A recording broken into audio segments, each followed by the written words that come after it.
Hello friends, ఇప్పుడు మనం కార్డ్బోర్డ్కి centre point అనేది ఎలా తీసుకోవాలి అనేది నేను మీకు చూపిస్తున్నాను. ఫస్ట్ ఒక న్యూస్ పేపర్ తీసుకుని మనం ఇలా కార్డ్బోర్డ్ పెట్టేసి దానికి మనకి ఎండింగ్స్ అయితే ఇలా సర్కిల్ అనేది గీసుకోవాలి. చక్కగా నేను చూపించిన విధంగా ఇలా సర్కిల్ గీసుకున్న తర్వాత దాన్ని మనం చక్కగా రౌండ్గా కట్ చేసుకోవాలి.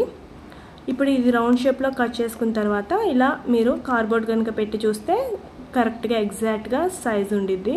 ఇప్పుడు దీన్ని మనం ఫోల్డింగ్ అనేది చేసుకోవాలి. మనకి ఇప్పుడు ఈ కార్డ్బోర్డ్కి మంచిగా ఈ సర్కిల్కి మనకి మంచిగా సెంటర్ కావాలి కాబట్టి ఈ కార్డ్బోర్డ్కి ఇలా మనం రౌండ్గా గీసుకున్న న్యూస్ పేపర్ని ఇలా ఫోల్డింగ్ అయితే చేసుకోవాలి.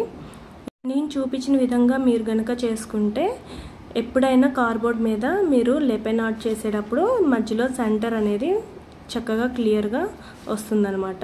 సో ఇప్పుడు చూసారు కదా, ఇలా మధ్యలో డాట్ అనేది మనం పెట్టుకుంటే కింద కొంచెం డాట్ కనిపించేటట్టుగా పెట్టుకుంటే మనకి సెంటర్ అనేది బాగా కనిపిస్తుంది. ఇప్పుడు మీరు ఈక్వల్ సైజులో ఉందా లేదా అనేది కూడా ఇలా మెజర్మెంట్ ద్వారా చూసుకోవచ్చు.